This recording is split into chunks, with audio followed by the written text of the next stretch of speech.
two centre-halves, when they went to the two, that is, a few times where that final touch and that final moment for us to release our centre-forwards was probably the bugbear, if you like. But we created some good chances today, and we looked like a good unit, an effective unit.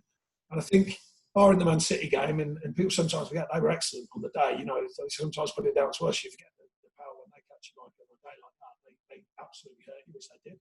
But the reaction to that is really important. I thought you saw quite clearly a reaction from the group that are willing to do the work and play to try and get results. You said you're going to touch upon a refereeing decision. Do you want to expand on that? I mean, look, the thing is, it's a key moment because it ends up in the back of our net. I know we could talk about the second phase, but the second phase doesn't arrive, obviously, if the free kick's given. Wesley turns out of trouble. He's getting away from the player. The player eases his arm in the back of his shoulder. Now, apparently, certain players, that is a foul to, and certain players, it's not a foul to. So the point is, you're just looking for parity. We don't get many of them. You know, our players, I ask them not to roll around the floor, I ask them not to squeal, I ask them not to dive. But it's actually costing us now, and it cost us today. Because we all know there's certain players in the Premier League that is given virtually every single time today. That is given as a foul. Whether it's a foul or not is irrelevant now in football. If it's perceived or deemed a foul, it gets given. So today it doesn't get given, and lo and behold, 20 seconds later or whatever, 10 seconds later, it's in our net. So I don't know where football's at. I've spoken about it freely for many years. I bizarrely saw a report this week that said they felt that simulation was getting less. I don't know what game they're watching. Which I thought was really bizarre. I've been in this league for a while, 200 games today. I'm sure you're going to mention it, thank you. And the idea being that I think I'm rounded enough to give a fair view on what I'm seeing. So back to the point, today I think we need that decision. It goes against us. Of course, we can maybe deal with the next phase better, but of course we wouldn't have to if it was given. And all the more frustrating, I imagine, given that I know before the game you said you wanted to see more of an attitude like you had against Crystal Palace from the first whistle, starting on the front foot. You got everything you wanted, really. Yeah, I did. I think that's fair assessment because we never relented other than when they had a good period, which they're probably going to have because they're a very good side, I feel, and they've got some very good individuals. But we defended resolutely. Popey came into action and made a couple of good saves. Pickford made a couple of good saves as well, so he keeps on top of their, both teams today in a way. I ask a lot of these players and they deliver a lot often. And we don't go away from that too many times. This season's been tougher for different reasons with injuries, but now the squad's getting fitter, as in the players that are playing to get that true Premier League fitness. Ones that are coming back from injury now are getting fitter and stronger. So the group's looking a more solid group. Now, of course, I'm not naive, nor are you. We've still got to turn these performances into wins. But you have to have a future in your performances. You can't luck out in the Premier League. So I think a number of games over the last 4 or 5 games, since we've got players fit, we have got a future in them performances. And I thought today was a good sign of that. Thanks for your time, Sean, and congratulations on hitting that 200 mark. Thank you. Thanks, Richard. Chris Borden, please. Burnley Express. Cheers. Hi, Sean. You okay? Oh, yeah. Is it arguably your best performance of the season? Obviously, you beat Palace, but over the 90 minutes, is that as good as you've seen? I thought it's amongst it. I mean, we're only so many games in. I think the thing that pleased me is I can't talk about the group coming back together, and then when it does, I mean, it's still not there yet, but it doesn't show signs. Well, as the group has come back together and the fitness has got better, then it is showing signs, of what I believe is appropriate for us and the effective football, as I've always tagged it. And I think there was real clear signs of that today. I thought the will, the demand, the energy, the spirit of the performance, but also the quality. Sometimes people question us, but at the end of the day, I know what we want to achieve and I know how we want to achieve it. And I think the players gave a good show of that today. We asked questions, we caused problems for them, we defended resolutely. Our keeper makes saves, so does theirs. They are allowed to do that, by the way. Some people always make it sort of a different story. And we kept going, and we kept working to win a game right the way to the end. So that mentality over a season, I believe, pays you back. You're pleased with the mix of football you played today? You probably played more football than people maybe give you credit for. Yeah, well, at the end of the day, the bit that I like getting credit for is when you win, People can chew the fat over everything else, but I like the bit when we win. Now, we haven't won enough this season, but over my time here, we've won enough to be deemed a form of success. Obviously, some real successes, as in promotions and Europe and finishing 10th and all that sort of stuff, but equally staying in the Premier League. So I really focus on that. If we can do it with the way we played today, because I thought we did today in many different ways, we effectively long, we effectively short, we can shift the ball quickly and effectively, then great. Other games, not so easy. So therefore, we have to find a way, and we'll continue to look at football more. And we look at football. We'll continue with the team to find ways of winning games, because that's what we've got to do this season, without a doubt. And if Robbie can hit those sort of levels, he's a real force for you. Pleased for Robbie. You know, he's put a lot of work into getting back fit. He's like Johan. He's had a lot of niggles and a lot of kind of finding his feet. I thought his shape was good. I thought his energy was good. Moments of real quality. We know he's got that. I mean, he nearly finds Woody with a superb pass through the middle of their two centre halves in the first half, along with scoring a fine goal, of course. No, look, I'm pleased for Robbie, and he's fitted in with the team unit well today. Super. Cheers, Sean. Cheers. Thanks, David Facey, please, the son. Yeah, Sean, can I Just finish 9-0. clear up first of all whether you thought it was a foul or whether it should have gone to VAR?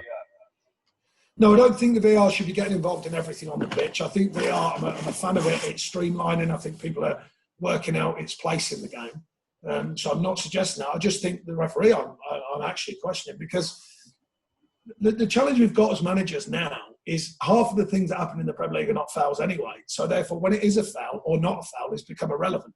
It's just what's deemed a foul. That, for me, is deemed a foul in modern football. I don't actually agree that should be a foul, but the rules and the way football pans out now, every week that gets given. Virtually every week that gets given. It gets given in the box for a penalty because there is contact, and they say, well, there is contact. You go, well, it's never been enough contact ever in a million years to be a penalty, but guess what? They give penalties. And then they say, well, there was contact. So the point is, there was contact on Westy today, low-level contact on his shoulder, low-level contact on his knee, low-level contact on his foot, but he still went over. I see it every week, as you do. Them in the middle of the pitch are given all the time. Lo and behold, today when we need it, not given. And that's happened too many times this season. Too many times we've not been given the moments that have gone against us. And can I ask you as well, Sean, if you probably feel that if Woody had taken his chance, it probably would have been a different game maybe? Well, you can never tell that. I'm more sort of pleased with the overall performance. Not, look, of course, I'd been delighted to get a win. But I think the outcome we're looking for is this performance level to keep going forwards. And I think over the last number of games it has done. Obviously, Man City was a big shift in that because they were excellent on the day. People sometimes forget that. But, you know, the performance for coming off the back of that, the performance of a run of the last 4 or 5 months have showed a lot more about what we're about.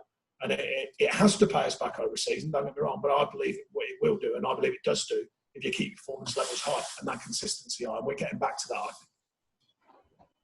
Thanks, Sean. Thanks, David. Alex James, please. Hi, Sean.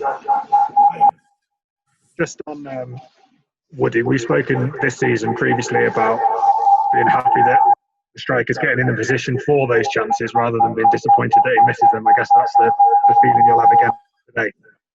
There was a lot of feedback there, wasn't there? Yeah, Did you hear the question? Yeah. About Woody getting in position. Yeah, you must be pleased that he's getting into the positions rather than disappointed that he's missing the chances, is my point. I think I'll ask all of my forwards that I'd be, the challenge is to be in position, score. Scoring goals is the hardest job in the game for me. So as long as they're getting in positions to score, as long as they're getting in the right areas, as long as they're producing the performances that allow them the chance to score, and obviously try and assist others in scoring, then that's how I judge their performances. You know, goals will come for these strikers here, as long as we keep putting them in the areas and giving them the chances. I thought we did today. I thought there was a number of chances that could require that final touch or that final moment of quality. But I thought we asked a lot of questions of them today in different ways, and that was what I was pleased with in the attacking side of the game. Obviously left Woody on for 90 minutes and took Jay off. Jay okay? Was that a tactical rather than anything else? Yeah, just trying to get a bit of energy up there. You know, Jay had worked very hard, which he does do anyway. Barnsley's been a very good campaigner for us, as we know. Very effective. I thought he had been put into the game as well, which is important. My only next season now, how early I could get vids on, and then when Robbie went down, you know, struggling a little bit, we've got to safeguard these players. It's very difficult. You know, the players you can leave to do the 90, the players you have to get off, you know, just to try and safeguard them. But that safeguarding is disappearing slightly. You know, we're getting these players more match fit now, so therefore we can kind of park that a little bit and just use them wisely as we can. And so there's been a protection in there as well. Yeah, Vince is unlucky because I was going to change them both really early, probably 20 minutes to go. But then we thought Barnsley first and then get Vince on, and then with Robbie going down, you know what it's like. You've got to be careful then with one sub left. Was Robbie just cramp or? Yeah, he just He's worked really hard today, and he's another one got to get that true level of competitive match fitness, and this is the final step. Of course, you can work as hard as you want on the training ground. This is the final step, and he's come through that well. Hopefully today, I don't think there's a reaction other than fatigue. Just lastly, on the players who didn't make it today, JBG, Bardo, chance for Arsenal on Sunday. We've got a chance, I think. That was the decision, certainly, with Johan. We've got to get him back to running freely and being clear-minded about his injuries he's had, and he was in agreement with that because he's nearly there. Bardo, we're hopeful he'll recover this week. We'll wait and see. Cork is still making good progress. Dale Stevens trained with us the last couple of days, but obviously it's been out a few weeks now, so we can't just throw him back into action because he came to us behind the curve anyway, and now has kind of slipped back because of an injury. So now we've got to make sure he's fully fit. Brilliant. Thanks, Sean. Thanks, Alex. Gideon Brooks. Hi, Sean. Can you hear me? Yeah.